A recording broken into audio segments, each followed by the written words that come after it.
ആറാമത്തെ പോലീസ് വേഷമാണ് ആസിഫൊക്കെ ചെയ്യുന്നത്. ഉണ്ടയും കൂടി കൂട്ടുകയാണെങ്കിൽ ജോഫിൻ വില്യം വന്ന് പറയുമ്പോ ഇതിനെ വ്യത്യസ്തപ്പെടുത്താൻ വേണ്ടിയിട്ടുള്ള ശ്രമം അല്ലെങ്കിൽ എന്താ തോന്നിയത്?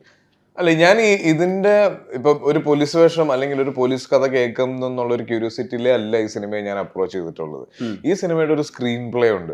എപ്പോഴും ഞാൻ പറയുമ്പോൾ സിനിമകളെ പറ്റി പറയുമ്പോൾ സ്ക്രീൻ പ്ലേ, ഇപ്പൊ ഈവൻ കിഷ്കിന്റെ കാണ്ഡമാണെങ്കിലും ഞാൻ എടുത്ത് പറഞ്ഞുകൊണ്ടിരുന്നത് സ്ക്രീൻ പ്ലേയെ പറ്റിയിട്ടാണ്. അപ്പൊ വീണ്ടും ഞാനത് പറയാൻ ആഗ്രഹിക്കുന്നു. എനിക്ക് ഇതിന്റെ നറേഷൻ കിട്ടിയ സമയത്ത് അയ്യോ ഞാൻ വീണ്ടും ഒരു പോലീസ് വേഷം ചെയ്യാൻ പോവാണല്ലോ എന്നുള്ളൊരു തോന്നലൊന്നും എനിക്ക് ഉണ്ടായില്ല. കാര്യം അത്രയും രസമുള്ളൊരു സ്ക്രീൻ പ്ലേ ആയിട്ടാണ് ജോഫിൻ എൻ്റെ അടുത്തേക്ക് വന്നത്. അന്ന് ഈ സിനിമയുടെ 80% കംപ്ലീറ്റ് ആയിട്ടുള്ള ഒരു ഡ്രാഫ്റ്റ് ആയിരുന്നു ഉണ്ടായിരുന്നത്. കാര്യം ഈ സിനിമ വന്ന് പറയുമ്പോൾ രേഖാചിത്രം എൻ്റെ അടുത്ത് നറേറ്റ് ചെയ്ത് തുടങ്ങി ഫുൾ പറഞ്ഞു കഴിഞ്ഞിട്ട് ജോഫിൻ പറഞ്ഞു ഇത് എങ്ങനെ ചെയ്യുമെന്ന് എനിക്ക് അറിയില്ല എന്ന് പറഞ്ഞു. കാര്യം ഇത്തരത്തിലൊരു സിനിമ ചെയ്യാൻ വേണ്ട ഒരുപാട് ഘടകങ്ങൾ ഒത്തു വന്നാൽ മാത്രമേ ഇത് സംഭവിക്കുള്ളായിരുന്നു. കാര്യം വിഷ്ണു പറഞ്ഞത് ഒരു ഓൾട്ടർനേറ്റീവ് ഹിസ്റ്ററി കാറ്റഗറിയിൽ വരുന്നതാണ്.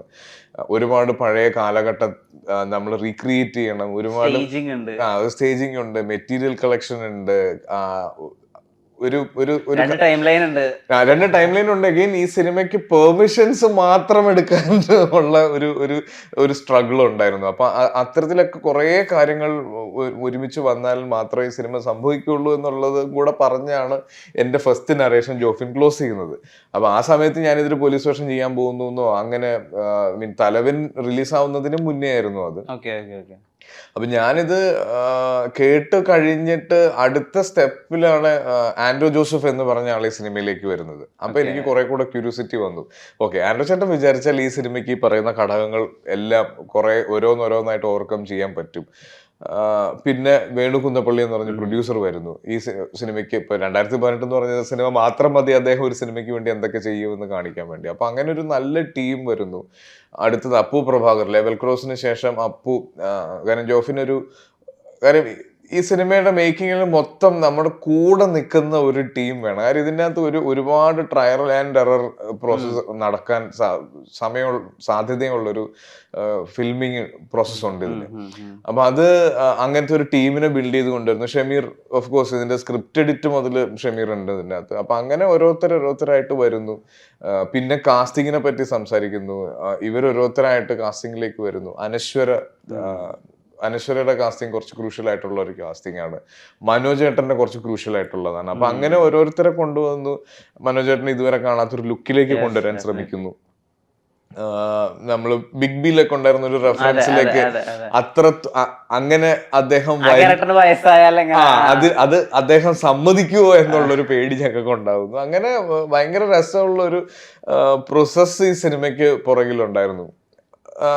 പിന്നെ അന്ന് പണ്ടുണ്ടായിരുന്ന പല ആളുകളുടെയും ലുക്ക് അലൈക്സിനെ കണ്ടുപിടിക്കുക എന്ന് പറഞ്ഞൊരു കാര്യം ഉണ്ടായിരുന്നു. അവരുടെ മക്കളെ വരെ അപ്രോച്ച് ചെയ്തിട്ടുണ്ട് സിനിമയ്ക്ക് വേണ്ടിട്ട്. അങ്ങനെ ഒരു സിനിമ ഇപ്പൊ എനിക്കൊന്ന് സിനിമയെ ഒരുപാട് മനസ്സിലാക്കുന്ന അല്ലെങ്കിൽ സിനിമയെ ഇഷ്ടപ്പെടുന്ന ആളുകൾക്ക് മുതൽ പണ്ട് സിനിമ കണ്ടിട്ടുള്ള ആളുകൾക്ക് വരെ ഈ സിനിമ റിലേറ്റ് ചെയ്യാൻ പറ്റും. അപ്പം ഒരു ഭയങ്കരമായ ഒരു സ്റ്റേജിങ് ഈ സിനിമയ്ക്കുണ്ട്. ഏറ്റവും ഇവന്റ്ഫുൾ ആയ പ്രീ പ്രൊഡക്ഷൻ ആയിരിക്കും ഉറപ്പായിട്ടും അതെ. കാര്യം ഇതിന്റെ ഒരു സിനിമയുടെ പ്രീ പ്രൊഡക്ഷനിൽ ഞാൻ ഇത്രയും എക്സൈറ്റ്മെന്റ് കാണിക്കുന്നത് ചിലപ്പോൾ ആദ്യമായിട്ടാണ്. കാര്യം ഇപ്പൊ എനിക്ക് സ്ക്രിപ്റ്റ് കിട്ടി, സ്ക്രീൻ പ്ലേ കിട്ടി കഴിഞ്ഞാൽ എൻ്റെ ഒരു ഏരിയ മാറി ഞാൻ വർക്ക് ചെയ്യുന്നതല്ലാതെ ഇതിന്റെ ടെക്നിക്കൽ സൈഡിന്റെ അപ്ഡേറ്റ്സിനെ പറ്റി ഞാൻ ചോദിച്ചുകൊണ്ടിരുന്നത് കുറെ നാൾ കൂടി ഈ സിനിമയ്ക്കാണ്. കാര്യം ഇതിന്റെ അകത്ത് വരുന്ന ഞാൻ പറഞ്ഞില്ലേ ഒരുപാട് റീക്രിയേഷൻസ് ആവശ്യമുള്ള ഒരു സ്റ്റേജ് ഉണ്ടായിരുന്നു. അപ്പൊ അതിലേക്കൊക്കെ വരുമ്പോൾ അതിന്റെ റിസൾട്ട് എങ്ങനെയാണെന്നുള്ളതും പിന്നെ ഏറ്റവും പുതിയ ടെക്നോളജീസ് കുറെ നമുക്ക് ഉപയോഗിക്കേണ്ട ഒരു അവസരം ഈ സിനിമയ്ക്ക് വരുന്നുണ്ട്. അപ്പൊ അതിന്റെ റിസൾട്ട് എന്താണെന്നുള്ള ക്യൂരിയോസിറ്റി ഒക്കെ ഉണ്ട്. ഞാൻ പറഞ്ഞില്ലേ ജോഫിൻ ഇങ്ങനെ എന്നെ പല സമയത്തും എൻ്റെ അടുത്ത് അസിക്ക് അത്രയും പറയരുത് എന്ന് എന്നോട് പറയുന്നുണ്ട്. പക്ഷെ ഞാൻ ഭയങ്കര ക്യൂരിയസ് ആണ് ഈ സിനിമയുടെ ഇതിനെ തിയേറ്ററിൽ കാണാനായിട്ട്. ഒരു ആക്ടർ എന്നുള്ള രീതിയിൽ നമുക്ക് കിട്ടുന്ന ഒരു ഇവോൾവിംഗ് പ്രോസസ് ഉണ്ടല്ലോ. ഇപ്പം നമ്മുടെ ആദ്യ സിനിമ അത് അവിടെ അങ്ങനെ തനതായ ഭാഷ സംസാരിക്കുന്ന ബാലകൃഷ്ണ പൊതുവാളുടെ ഒരു ക്യാമ്പ് അല്ലെങ്കിൽ അവിടുത്തെ സെറ്റ് ഓഫ് ആൾക്കാർ നമ്മൾ മൊത്തത്തിൽ കണ്ടതാണ് ആദ്യ സിനിമ. അതിന്റെ OTT റിലീസ് കുറച്ച് വൈകിയെങ്കിൽ പോലും അതിനുശേഷം ഭയങ്കര റിവ്യൂസ് ഉണ്ട്. ഇത് കുറച്ചും കൂടി ആളുകൾ സെലിബ്രേറ്റ് ചെയ്യേണ്ടതാണല്ലോ. ആ സിനിമ വിജയിച്ചിട്ടുണ്ട് എന്നാൽ പോലും ബസൂക്ക ചെയ്യുന്നു, ഏകചിത്രത്തിലേക്ക് വരുന്നു. ഇവിടെ കാര്യങ്ങൾ വരുമ്പോൾ കേരളം മൊത്തം ചർച്ച ചെയ്തിട്ടോ അറിഞ്ഞിട്ടുള്ള സംഭവത്തിന്റെ വേറൊരു ഡെപ്പിക്ഷൻ ആണ്. എല്ലാവർക്കും വളരെ പ്രതീക്ഷയുണ്ട്, എന്നാൽ ഒരു സാധനം പുറത്തു വിടാത്ത പ്രത്യേകതകളുണ്ട് ഈ സിനിമയുടെ അകത്ത്. രേഖാചിത്രത്തില് എന്തൊക്കെ മാറ്റങ്ങൾ ഉണ്ടായിരുന്നു? രേഖാചിത്രത്തിന് ഈ മുന്നേ ചെയ്ത സിനിമകളുടെ ക്യാമ്പിങ്ങുമായിട്ട് ഈ പറഞ്ഞ പോലെ പ്രീ പ്രൊഡക്ഷൻ സംഭവങ്ങളിലൊന്നും ഞാൻ ഉണ്ടായിരുന്നില്ല. അത് ഇങ്ങനത്തെ ഒരു സംഭവം എനിക്ക് അറിയില്ലായിരുന്നു ആ സമയത്ത്. പിന്നെ എനിക്ക് ഇങ്ങനെ ഒരു കോള് വന്ന് കാസ്റ്റ് ആയി ഫൈനലൈസ്ഡ് ആയതിനു ശേഷം മാത്രമാണ് ഈ സ്ക്രിപ്റ്റും പരിപാടികളും സംഭവങ്ങളും ഒക്കെ തന്നത്. അപ്പൊ അതിന് മുന്നേ ഉള്ളൊരു സംഭവം അല്ലാതെ അതിൽ ആ ഒരു പ്രോസസ്സിൽ ആ ഒരു ഇൻവോൾവ്മെന്റ് എൻ്റെ വളരെ കുറവായിരുന്നു. അതുകൊണ്ട് എനിക്ക് അതിനെപ്പറ്റി ആധികാരികമായിട്ട് പറയാൻ അത്രയൊന്നും അറിയില്ല. ഈ മുഴുവൻ കഥ പറയില്ല, ചില പ്രധാന കഥാപാത്രങ്ങളോടല്ലാതെ മുഴുവൻ കഥ പറയാത്തൊരവസ്ഥയുണ്ട്. അതായത് നിങ്ങളുടെ പോർഷൻസ് മാത്രം അറിയുന്നതാണ് നല്ലത്, കഥാപാത്രത്തിന്റെ ക്യൂരിയോസിറ്റി മെയിൻറ്റെയിൻ ചെയ്യാനും അതുപോലെ മൊത്തത്തിലുള്ള ഫിൽമിങ്ങിനും അതാണ് നല്ലത്. രേഖാചിത്രത്തിന് മുഴുവനും അറിയുന്നു. എനിക്കോ? അറിയാം, മുഴുവൻ അറിയാം.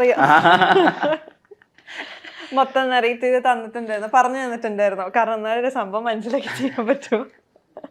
അങ്ങനെയല്ല, ഈ പറഞ്ഞ പോലെ ക്യൂരിയോസിറ്റി മെയിൻറ്റെയിൻ ചെയ്ത് അങ്ങനത്തെ പരിപാടികൾ ഉണ്ടാവുമായിരിക്കും. പക്ഷെ ജോഫിനെല്ലാം പറഞ്ഞു തന്നിട്ടുണ്ടായിരുന്നു, പ്രിസൈസ്ലി വേണ്ട കാര്യങ്ങൾ മൊത്തം പറഞ്ഞു തന്നിട്ടുണ്ടായിരുന്നു. ഇങ്ങനെയാണ് സംഭവങ്ങൾ, അങ്ങനെയുള്ളൊരു ക്ലിയർ ഇൻഫർമേഷൻ തന്നിട്ടുണ്ടായിരുന്നു. അസിക, ഈ പോയ വർഷത്തിൽ മികച്ച സിനിമകൾ എന്നൊക്കെ പറഞ്ഞിട്ട് മലയാളത്തിലല്ല ഓൾ ഇന്ത്യ ലെവലിൽ തിരഞ്ഞെടുക്കുന്ന സിനിമകളിലൊക്കെയാണ് വരുന്ന സിനിമകളാണ് തലവനും കിഷ്കിന്ധാകാണ്ഡവും. അനുപമ ചോപ്രയുടെ പ്രധാനപ്പെട്ട ലിസ്റ്റിൽ കിഷ്കിന്ധാകാണ്ഡം ഉണ്ട്. ഇപ്പൊ ട്രൈഡ് ആൻഡ് റെഫ്യൂസ് പ്രൊഡക്ഷൻ എന്ന് പറയുന്നത് പാൻ ഇന്ത്യ ലെവലിൽ റിവ്യൂയും സിനിമയെ പറ്റി സ്റ്റഡിയും ചെയ്യുന്ന ആളുകളുടെ ഇതിൽ കിഷ്കിന്ധാകാണ്ഡം ഉണ്ട്. കിഷ്കിന്ധാകാണ്ഡം ഇറങ്ങിയ സമയത്ത് മലയാളത്തിലും അത് നമ്പർ 1 സ്ട്രീമിംഗ് ആയിട്ട് നിലനിൽക്കുന്നു, ഹിന്ദിയിലും അത് അങ്ങനെ നിലനിൽക്കുന്നു എന്ന് പറയുന്നതിന്റെ ഒരു അത് പ്രത്യേകത എന്ന് പറയുന്നത് എളുപ്പമല്ല. ആളുകൾ സ്ക്രീൻ പ്ലേയുടെ പോലെ തന്നെ അല്ലെങ്കിൽ അതിന്റെ മേക്കിങ്ങിനെ അല്ലെങ്കിൽ മുജീബിനെ പോലെ തന്നെ ആസിക്കയുടെ പെർഫോമൻസിനെ എടുത്തു പറയുന്നു. ആരാണ് ഈ വിജയരാഘവൻ എന്നുള്ള ആക്ടർ എന്ന ആളുകൾ ഐഡന്റിഫൈ ചെയ്യുന്നു. രേഖാചിത്രം ഒരു മൈൽ സ്റ്റോൺ ആയി തന്നെ രേഖപ്പെടുത്തിക്കൂടെ കരിയറിൽ? കിഷ്കിന്ധാകാണ്ഡം രേഖാചിത്രം പിന്നെ ഉറപ്പായിട്ടും കിഷ്കിന്ധാകാണ്ഡം. ഇപ്പം വിഷു എല്ലാവർക്കും അറിയാവുന്നതാണ്, ഞാൻ ചെയ്ത മോശം സിനിമകളുടെ ഇൻഫ്ലുവൻസ് കൊണ്ട് പല നല്ല സിനിമകളും വേണ്ടപ്പെട്ട രീതിയിൽ ചർച്ച ചെയ്യപ്പെടാതെ പോയിട്ടുണ്ട്. അത് ഒരു പരിധിവരെ ഓവർകം ചെയ്തത് OTTയുടെ വരവോടുകൂടിയാണ്. OTTയിൽ വരുന്ന സമയത്താണ് തിയേറ്റേഴ്സിൽ നിന്ന് മിസ്സായത് പല റിസൾട്ട്സും നമുക്ക് കിട്ടിക്കൊണ്ടിരിക്കുന്നത്. അപ്പൊ അത്തരത്തിൽ എടുത്തു പറയേണ്ടതാണ് ലെവൽ ക്രോസ് എന്ന് പറഞ്ഞ സിനിമയും. എനിക്കും ആദ്യമായിട്ട് ഞാൻ ഇതിന്റെ കഥ കേൾക്കുമ്പോൾ തന്നെ നമുക്ക് എല്ലാവർക്കും ഡൗട്ട്ഫുൾ ആയിരുന്നു ഈ സിനിമ എത്രത്തോളം പ്രേക്ഷകരിലേക്ക് എത്തും എന്നുള്ളത്. അതിൽ ഒരു പോയിന്റിൽ പോലും ഞാനിതൊരു തിയേറ്റർ എക്സ്പീരിയൻസ് അല്ലെങ്കിൽ തിയേറ്റർ സക്സസ് ഞാൻ പ്രതീക്ഷിച്ചിരുന്നില്ല. പക്ഷെ അത് മോശമില്ലാത്തൊരു തിയേറ്റർ സംസാരത്തിലേക്ക് പോവുകയും പക്ഷെ OTTയിലേക്ക് വന്നപ്പോൾ അതൊരു വലിയ റീച്ചിലേക്ക് പോവുകയും ചെയ്തു. അപ്പൊ അതിനുശേഷം കിഷ്കിന്ധാകാണ്ഡം എന്ന് പറഞ്ഞൊരു സിനിമ വരുന്നു, അത് തിയേറ്ററിൽ സക്സസ് ആവുന്നു, ആളുകൾ മുഴുവൻ ആ സിനിമയെ പറ്റി സംസാരിക്കുന്നു. അപ്പോഴും ഞാൻ പറഞ്ഞില്ലേ, ഇതിന്റെ ഫസ്റ്റ് സ്ക്രിപ്റ്റ് വായിച്ച സമയത്തുണ്ടായിരുന്ന ഒരു എക്സൈറ്റ്മെന്റ് തീർച്ചയായിട്ടും അങ്ങനെ തന്നെ നിൽക്കുകയും ഈ സിനിമ തിയേറ്ററിൽ എത്രത്തോളം സക്സസ്ഫുൾ ആവുന്നുള്ളൊരു പേടി മനസ്സിലുണ്ടാവുകയൊക്കെ ഉണ്ടായിരുന്നൊരു സമയമുണ്ട്. പക്ഷെ ആ സിനിമ ഓണത്തിന് റിലീസ് ചെയ്യാമെന്ന് പറഞ്ഞ് ആ പ്രൊഡ്യൂസർ എടുത്തൊരു തീരുമാനമുണ്ട്. അതിനെയാണ് ശരിക്കും ഈ സിനിമയുടെ ജാതകം മാറ്റിയതെന്ന് തന്നെ പറയാം. കാര്യം ഒരു ഫെസ്റ്റിവൽ സിനിമ അല്ലായിരുന്നിട്ട് പോലും ഒരു നല്ല സിനിമയ്ക്ക് ആ ഫെസ്റ്റിവൽ സീസണിൽ ഒരു സ്പേസ് കിട്ടുകയും ആളുകൾ മൊത്തത്തിൽ ആ സിനിമ കണ്ടില്ലെങ്കിൽ അതൊരു ഭയങ്കര മിസ്സായിരിക്കും എന്ന് പറയുകയൊക്കെ ഒരു സീസൺ അതിന് ഭയങ്കരമായിട്ട് ആഘോഷിക്കപ്പെടുന്നു. പിന്നെ ഒരു ഗ്യാപ്പ് കഴിഞ്ഞ് ഇത് OTTയിലേക്ക് വന്നു കഴിഞ്ഞപ്പോൾ എഗെയിൻ ഈ സിനിമ സംസാരമാകുന്നു. അപ്പോൾ തീർച്ചയായിട്ടും ഒരു മൈൽ സ്റ്റോൺ തന്നെയാണ് എൻ്റെ കരിയറിൽ. ആളുകൾ ഇപ്പോഴും എനിക്ക് തോന്നുന്നത് കഴിഞ്ഞ വർഷം അവസാനിക്കുമ്പോൾ ഈ സിനിമകളെ പറ്റിയുള്ള റൗണ്ട് ടേബിൾ പോയിരിക്കുന്ന എൻ്റെ ജനറേഷനിലുള്ള പല ആക്ടേഴ്സിനെ കണ്ടപ്പോൾ ഞാൻ എന്തായിരിക്കും ഇങ്ങനൊരു കാര്യം എൻ്റെ ജീവിതത്തിൽ സംഭവിക്കുക എന്ന് ആലോചിച്ചിട്ടുണ്ട്. പക്ഷെ ഈ പ്രാവശ്യം എല്ലാവരും വിളിക്കുകയും പോകാൻ പറ്റാതിരിക്കുന്ന ഒരവസ്ഥ. അപ്പൊ അത് സംഭവിക്കാൻ ഇനിയും നല്ല സിനിമകൾ വരട്ടെ, സംഭവിക്കട്ടെ. ഈ ആളുകള് ചുറ്റുള്ള ആളുകളെ ആസിക്കയുടെ ഒരു ആക്ടർ എന്നുള്ള രീതിയിലും മനുഷ്യൻ എന്നുള്ള രീതിയിലും ആസിക്കനെ ഒബ്സർവ് ചെയ്യുന്നുണ്ട്, ചിയർ ചെയ്യുന്നുണ്ട്. ഇപ്പൊ ഈ നമ്മൾ തമിഴിലൊക്കെ പറയില്ലേ താനാ സേന്ത് കൂട്ടും എന്നൊക്കെ പറയണ പോലെ അങ്ങനെ ഒരു വെൽ വിഷേഴ്സ് ഉണ്ട്, അതിനൊരു അവെയർ ആണോ? അത് ഞാൻ സിനിമയിൽ വന്ന സമയം മുതൽ എനിക്ക് അങ്ങനെ ഒരു ചുറ്റും എപ്പോഴും ആളുകൾ പറഞ്ഞില്ലേ ഒരു ഭയങ്കര ഗ്രോത്ത് ഉള്ള ഒരു കരിയർ ആയിരുന്നില്ല എന്റെ ഒരിക്കലും ഇതുവരെ ഉള്ളത്. അപ്പൊ അതില് ആ സമയത്തൊക്കെ നല്ല സിനിമകൾ ചെയ്തുകൊണ്ടിരുന്ന, ഇനീഷ്യലി കിട്ടിക്കൊണ്ടിരുന്ന നല്ല സിനിമകൾ, അതിനുശേഷം കുറെ ഫെയിലിയേഴ്സ് വന്നിട്ടുണ്ട്. ആ സമയത്തും ഒക്കെ ഒത്തിരി പേര് മോട്ടിവേറ്റ് ചെയ്യാനും കൂടെ നിൽക്കാനും ചീത്ത പറയാനും ഒക്കെ ഉണ്ടായിരുന്നു. അതൊക്കെ ഇഷ്ടം കൊണ്ടാണ്. അപ്പൊ അവരെല്ലാവരും ഈ കഴിഞ്ഞ വർഷത്തില് ഭയങ്കര ചിയറിങ് ആയിരുന്നു. അവർക്കും സന്തോഷമായി, എനിക്കും സന്തോഷമായി. അപ്പൊ അങ്ങനെ ഒരു താനേ ചേർന്ന കൂട്ടം എന്റെ ചുറ്റുമുണ്ട്. ആദ്യം ഈ സിനിമയിലൊക്കെ വരുന്ന സമയത്ത് ഈ ഫേക്ക് ഓഡീഷൻ എന്താ, ഒറിജിനൽ ഓഡീഷൻ എന്താന്നൊന്നും തിരിച്ചറിയാൻ പറ്റാത്ത അവസ്ഥയുണ്ട് എന്ന് പറയുന്ന ഒരു ടോക്ക് ഞാൻ കേട്ടിട്ടുണ്ട്. ഞാൻ ഈ അടുത്ത് അർച്ചന കവിയായിട്ട് സംസാരിച്ചുകൊണ്ടിരിക്കുകയായിരുന്നു, ആസികയുടെ one of the best friend. അപ്പം അവരെന്നോട് പറഞ്ഞത് എന്താന്ന് വെച്ചാൽ ആദ്യ സിനിമ കിട്ടല് എളുപ്പമാണ് കുറച്ചും കൂടി, അത് കഴിഞ്ഞിട്ട് രണ്ടാമത്തെ സിനിമ തൊട്ട് എങ്ങനെ സർവൈവ് ചെയ്യും എന്നുള്ളതിനാണ് ആക്ടിങ് ക്ലാസ് പോലെ തന്നെ ഒരു ക്ലാസ് എടുത്ത് കൊടുക്കേണ്ടത് ആക്ടേഴ്സിന് എന്നുള്ളതാണ്. അതിന് എത്രമാത്രം സത്യമുണ്ട്? എന്നെ സംബന്ധിച്ച് ആദ്യ സിനിമ കിട്ടാനും എളുപ്പമായിരുന്നില്ല. ആദ്യ സിനിമ കിട്ടാനും എനിക്ക് നല്ല കഷ്ടപ്പാടായിരുന്നു. രണ്ടാമത്തെ സിനിമ കിട്ടാനും എനിക്ക് നല്ല കഷ്ടപ്പാടായിരുന്നു. മൂന്നാമത്തെ സിനിമ കിട്ടാനും എനിക്ക് നല്ല കഷ്ടപ്പാടായിരുന്നു. മൊത്തം എനിക്ക് കഷ്ടപ്പാട്. ബസൂക്ക കിട്ടാൻ എനിക്ക് ഭയങ്കര കഷ്ടപ്പാടൊന്നും ഉണ്ടായിരുന്നില്ല. മദനോത്സവം കഴിഞ്ഞ സമയത്ത് തന്നെയായിരുന്നു മദനോത്സവം കഴിഞ്ഞ ഉടനെ ഷൂട്ട് നടന്നത് ബസൂക്കൻ്റെതായിരുന്നു. അപ്പം അത് കണ്ടു കഴിഞ്ഞ ഉടനെയാണ് ബസൂക്ക നടക്കുന്നത്. അതുകൊണ്ട് എനിക്ക് ബസൂക്ക ഭയങ്കര കഷ്ടപ്പെട്ട് കിട്ടിയതല്ല ബസൂക്ക. പക്ഷെ രേഖാചിത്രത്തിലോട്ട് കണ്ടിട്ടാണ് വിളിക്കുന്നത്. പക്ഷെ എന്നാലും ആ ഒരു ടൈം ഗ്യാപ്പ് വന്നായിരുന്നു. കാരണം ബസൂക്കന്റെ ഷൂട്ട് നടന്നു. അത് കഴിഞ്ഞ വർഷം ഞാൻ വേറെ പടമൊന്നും ചെയ്തിട്ടില്ല. അത് കഴിഞ്ഞ് പിന്നെ ഈ വർഷമാണ് എനിക്ക് രേഖാചിത്രം വരുന്നത്. അപ്പൊ ഈ അതായത് ഒരു പോയിന്റിൽ നമുക്ക് തോന്നിപ്പോ ഇനിയും ഓഡിഷൻസിന് ഡെഫിനറ്റ്ലി പോണം. പക്ഷെ ഫേക്ക് ചെയ്ത് ഒറിജിനൽ ഏതാന്ന് എനിക്ക് പിന്നെയും സംശയം വരാറുണ്ട്. കാരണം എനിക്ക് ഇപ്പോഴും സംശയം മനസ്സിലാവുന്നില്ല ഏതാണ് എന്താണ് എന്നുള്ള സംഭവം മനസ്സിലാവുന്നില്ല. പിന്നെ അറിയുന്ന ആൾക്കാരുടെ അടുത്ത് ഇപ്പൊ ചോദിക്കാൻ വേണ്ടി പറ്റും, അത് ഇതുള്ളതാണോ, പോയി നോക്കാവോ, ഉള്ളത് തന്നെ അല്ലേ എന്നുള്ളൊരു സാധനം ഇപ്പം ചോദിക്കാൻ പറ്റും എന്നുള്ളൊരു കാര്യമുണ്ട്. ഈ പോയതിൽ ഒരു ഫേക്ക് ഓഡീഷൻ ഓർമ്മയിലുണ്ടോ? ഇത് ഫേക്ക് ആണെന്ന് മനസ്സിലായ മൊമെന്റോ, ഫേക്ക് ഓഡീഷനോ? പേരുകളൊന്നും പറയണ്ട. ഉണ്ട്. ആരുടെയും പേരുകൾ പറയണ്ട, എന്നാലും അതെങ്ങനെയാ അതൊന്ന് പറയാമോ? ഫേക്ക് ഓഡീഷൻ ആണ് ഈ ഓഡീഷൻ എന്നുള്ളത് മനസ്സിലാക്കിയ കാണണം എന്ന് പറയും, എന്നിട്ട് കാണാൻ വേണ്ടി പോവും, എന്നിട്ട് പിന്നെ സ്ക്രിപ്റ്റും സംഭവങ്ങളൊന്നും തരില്ല, പിന്നെ വെറുതെ കാണും, പിന്നെ അതൊരു സംസാരമാവും. അപ്പൊ തന്നെ മനസ്സിലാവും ഇത് ഓഡീഷൻ അല്ലല്ലോ, പിന്നെ എന്തിനാ വിളിച്ചതല്ലേ നമുക്ക് തോന്നുള്ളൂ. ശരിക്കും അതായത് ഇപ്പൊ ഓഡിഷൻ എന്ന് പറയുമ്പോൾ തന്നെ നമ്മൾ എന്താ വിചാരിക്കുക, എന്തെങ്കിലും നമ്മളടുത്ത് ചെയ്യാൻ പറയുന്നു, അല്ലെങ്കിൽ പെർഫോം ചെയ്യാൻ വേണ്ടി പറയുന്നു, അതല്ലെങ്കിൽ ഏതെങ്കിലും സ്ക്രിപ്റ്റ് തരിക, നമ്മൾ അതൊക്കെ വിചാരിച്ചിട്ടായിരിക്കുമല്ലോ പോവുക. നമ്മുടെ ബേസിക് ടെൻഷൻ എന്തായിരിക്കും, ഇന്ന് എന്തായിരിക്കും അവിടെ ചെയ്യാൻ തരിക എന്നുള്ള സാധനം. പക്ഷെ പോകുന്ന സമയത്ത് ഇതൊന്നുമില്ല, വെരി ചിൽ, വെറുതെ സംസാരിക്കുന്നു, പിന്നെ വേറെ സംഭവങ്ങൾ എന്തൊക്കെയാ ചോദിക്കുന്നു, ഏതൊക്കെ സിനിമ മുന്നേ ചെയ്തിട്ടുണ്ടെന്ന് ചോദിക്കുന്നു, ഫോട്ടോസ് ഒക്കെ ഉണ്ടെങ്കിൽ അയച്ചു തരണേന്ന് പറയുന്നു, പിന്നെ അത് അവിടെ തീരും, അത്രേ ഉള്ളൂ. അപ്പൊ അത് മനസ്സിലാവും, അതാണ് ഫേക്ക് ഓഡീഷൻ. ഓക്കെ, അങ്ങനെ മനസ്സിലാക്കുന്നത്. അതാ ഞാൻ അത് കേട്ടിരുന്നതാ.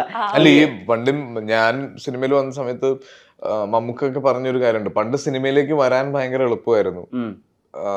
ഐ മീൻ പണ്ട് സിനിമയിലേക്ക് വരാൻ ഭയങ്കര ബുദ്ധിമുട്ടായിരുന്നു, വന്നാൽ എങ്ങനെയും ഒക്കെ നമ്മൾ തട്ടിമുട്ടി പോവും. ഇപ്പൊ സിനിമയിൽ വരാൻ എളുപ്പമാണ്, സർവൈവ് ചെയ്യാൻ ഉള്ളൊരു ബുദ്ധിമുട്ടുണ്ട്. അത് കഴിഞ്ഞൊരു കാറ്റഗറിയും കൂടെ വന്നിട്ടുണ്ട്, ഈ റിവ്യൂവിങ്ങിനെ ഓവർകം ചെയ്യുക എന്ന് പറഞ്ഞൊരു വലിയ പ്രശ്നം. എൻ്റെ ജനറേഷൻ വരെ ഉള്ളവർക്ക് സിനിമ കിട്ടുക എന്നുള്ളത് ഈ സ്ട്രഗിള്, അവരുടേതായ സ്ട്രഗിൾ എടുക്കുക, സർവൈവ് ചെയ്യാനുള്ള പ്ലാൻ ഉണ്ടാക്കുക, സുഹൃത്ത് വലയങ്ങൾ ഉണ്ടാക്കുക എന്നൊക്കെ പറഞ്ഞ കുറച്ച് ചെറിയ ചെറിയ പ്രശ്നങ്ങൾ ഉണ്ടായിരുന്നു. പക്ഷെ ഇപ്പൊ ഫേസ് ചെയ്യുന്നത് പേഴ്സണൽ ആയിട്ടുള്ള റിവ്യൂവിങ് ഉണ്ട്. ഇവനെയൊക്കെ ആരാ സിനിമയിലെടുത്തത്, ഇവനെങ്ങനെയാ സിനിമ കിട്ടുന്നത് എന്ന് പറഞ്ഞ് പേഴ്സണലി പോയിന്റ് ചെയ്തിട്ടുള്ള, അത് പല ആളുകളുടെയും ഫ്രസ്ട്രേഷൻ ആയിരിക്കാം, പല ആളുകളുടെ ഇഷ്ടക്കുറവായിരിക്കാം. അപ്പൊ അത് ഓവർകം ചെയ്യാനുള്ള ഒരു മെന്റൽ ഹെൽത്തും കൂടെ ഉണ്ടാക്കുക എന്ന് പറയുന്നത് ഭയങ്കര ആവശ്യമുള്ള ഒരു കാര്യമാണ് ഇപ്പൊ വരുന്ന ആളുകൾക്ക്. കാര്യം പേരെടുത്ത് കോമാളിയാക്കി കാണിക്കുന്ന രീതിയിലേക്കുള്ള റിവ്യൂവിങ് വരെ ഉണ്ട്. അപ്പൊ അത് ഈ പറയുന്ന പോലെ ഫേക്ക് ഓഡിഷന്റെ അസിക അവിടെ എടുത്തു പറയേണ്ട കാര്യം, ഇപ്പൊ കിഷ്കിന്ദകാണ്ഡം ഇറങ്ങുമ്പോ ആ റിവ്യൂവർ വലിയ വായിൽ അസിക്കയുടെ പെർഫോമൻസിനെ പറ്റിയിട്ടും അല്ലെങ്കിൽ സട്ടിലിറ്റിനെ പറ്റിയിട്ടും ലെയേഴ്സിനെ പറ്റിയൊക്കെ സംസാരിക്കുന്നു. ഇതേ സ്പെസിഫിക് റിവ്യൂവർ ഏതോ ഒരു പോയിന്റിൽ അറിയാതെ എന്നല്ല, ഒട്ടും വിചിന്തനം ഇല്ലാതെ ആസിഫ് അലിക്കൊക്കെ എങ്ങനെ ഇപ്പോഴും സിനിമ കിട്ടുന്നത് എന്നുള്ളത് ഒരു അത്ഭുതമാണ്, എങ്ങനെയാണ് ഇത്ര സ്റ്റാറായിട്ട് നിലനിൽക്കുന്ന അത്ഭുതമാണ് വേഗം അങ്ങ് പറയുക. അതായത് ആ പോയിന്റിൽ ഒരു റീച്ച് കിട്ടാൻ, ആ പോയിന്റിൽ ആളുകളുടെ എന്നുള്ളൊരു എക്സ്പ്രഷൻ കിട്ടാൻ വേണ്ടി ചെയ്യുന്നത് അത്. പക്ഷെ ഇത് ഏതോ ഒരു ഷൂട്ടിങ്ങിന്റെ സെറ്റിന്റെ ബ്രേക്കിന്റെ ഇടവേളയിൽ ഇരുന്ന് കാണുവോ അല്ലെങ്കിൽ അയച്ചു തരുവോ ചെയ്തിട്ട് അത് കാണുന്ന ആ സ്റ്റാറിന്റെ അല്ലെങ്കിൽ ആ ആക്ടറിന്റെ മാനസികാവസ്ഥ അല്ല, അത് തീർച്ചയായിട്ടും മാനസികാവസ്ഥ ഉണ്ട്, അത് എന്റെ പേഴ്സണൽ ആയിട്ടുള്ള കാര്യമാണ്. പക്ഷെ അത് കമ്മ്യൂണിക്കേറ്റ് ചെയ്യപ്പെടുന്നത് അല്ലെങ്കിൽ അതിന് കിട്ടുന്ന റീച്ച് ഭയങ്കര വലുതായിരിക്കും. ആ റീച്ച് കിട്ടി അല്ലെങ്കിൽ അത് മനസ്സിൽ കയറിയ ഒരു പ്രേക്ഷകനിലേക്ക് അടുത്ത സിനിമയായിട്ട് പോകുമ്പോൾ ഉണ്ടാകുന്ന ഒരു സ്ട്രഗിളും കൂടെ ഉണ്ട്. അവരെ വീണ്ടും കൺവിൻസ് ചെയ്യാൻ നമ്മൾ അതിലേക്ക് ചാടി കയറുക എന്ന് പറഞ്ഞൊരു വലിയ ഹൈറ്റ് ഉണ്ട്. അപ്പൊ അതിന്റെ മേളിലേക്ക് ഒരു 10 ഇഷ്ടികയും കൂടെ എടുത്ത് വെക്കുന്നതായിരിക്കും ഈ ഒറ്റ കുഞ്ഞി കമന്റ്. അപ്പൊ അത് എനിക്ക് തോന്നുന്നത് ഈ ജനറേഷനിൽ വരുന്ന പുതിയ ആക്ടേഴ്സിന് വേണ്ട ഒരു മെന്റൽ ഹെൽത്തിന്റെയും കൂടെ ആവശ്യമാണ്. അത് ഈ ഇപ്പൊ റിവ്യൂവേഴ്സ് എന്ത് പറയും അങ്ങനെ ഒരു ഘടകം കൂടി ഉണ്ടല്ലോ. ഇപ്പൊ ചില ഡയറക്ടേഴ്സ് ഒക്കെ ആക്ടേഴ്സിന് ബ്രീഫ് കൊടുക്കുന്നത് നീ ഇത്രയും അഭിനയിക്കണ്ട, അപ്പൊ ഈ ആക്ടർ ഇന്ന റിവ്യൂവർ പറയും അയാൾക്ക് വയ്യ എന്ന് റിവ്യൂവിൽ പറയും. അങ്ങനെയൊക്കെ പറഞ്ഞിട്ട് ആളുകളെ ബ്രീഫ് ചെയ്യുന്നത് ഈ അഭിനയത്തിന്റെ ലെവൽസ് ഒക്കെ ഡിസൈൻ ചെയ്യാൻ വേണ്ടിയിട്ട്. റിവ്യൂവിങ്ങിനെ എന്തെങ്കിലും രീതിയിലൊരു കൺസ്ട്രക്റ്റീവ് ആയിട്ടുള്ള ഒരു കാര്യമായിട്ട് ഇപ്പൊ വരുന്ന ഒരു സെറ്റ് ഓഫ് റിവ്യൂവിങ്ങിനെ ഭാമ മനസ്സിലാക്കുന്നുണ്ടോ?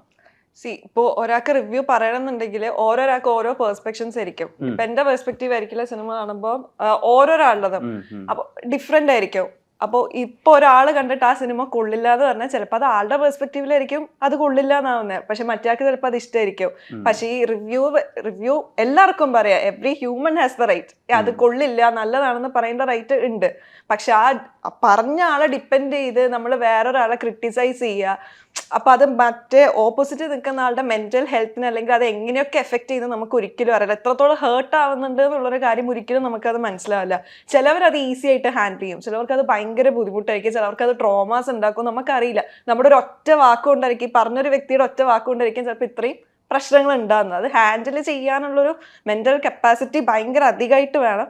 പക്ഷെ എന്നാലും റിവ്യൂ അതാ പറയുന്നത്, ഇപ്പോഴും റിവ്യൂ ഓക്കെയാണ്, എല്ലാവർക്കും അത് പറയുന്ന റൈറ്റ് ഉണ്ട്. ഒരു സിനിമ കണ്ടു കഴിഞ്ഞാൽ അത് നല്ലതാണോ മോശമാണോ എന്നുള്ളത് അത് അവരുടെ കാഴ്ചപ്പാടാ. എല്ലാവരുടെയും കാഴ്ചപ്പാട് അവരൊറ്റ കാഴ്ചപ്പാടാവണമെന്നില്ല.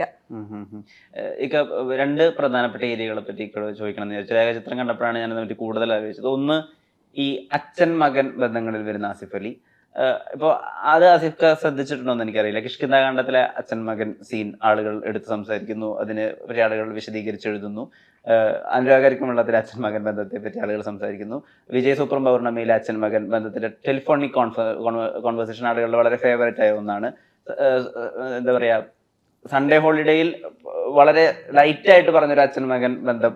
ഈ അച്ഛൻ മകൻ ബന്ധം ആളുകൾ സംസാരിക്കുമ്പോൾ ആസിക്ക് ഇതിൽ നിന്ന് റെഫറൻസ് എടുക്കണോ അല്ലെങ്കിൽ ഒരു ടേക്ക് എടുക്കണതോ ഈ പേഴ്സണൽ ആയിട്ട് ഉള്ള അച്ഛനുമായിട്ടുള്ള റിലേഷൻഷിപ്പ് വെച്ചിട്ടാണോ? അതാണോ ഇതിനെ ഇത്രയും കാലാതീതമാക്കുന്നത് എന്നുള്ളത് അറിയാൻ? അത് ഉറപ്പായിട്ടും എൻ്റെ വീട്ടില് അല്ലെങ്കിൽ എൻ്റെ വാപ്പായിട്ടുള്ള എൻ്റെ ഒരു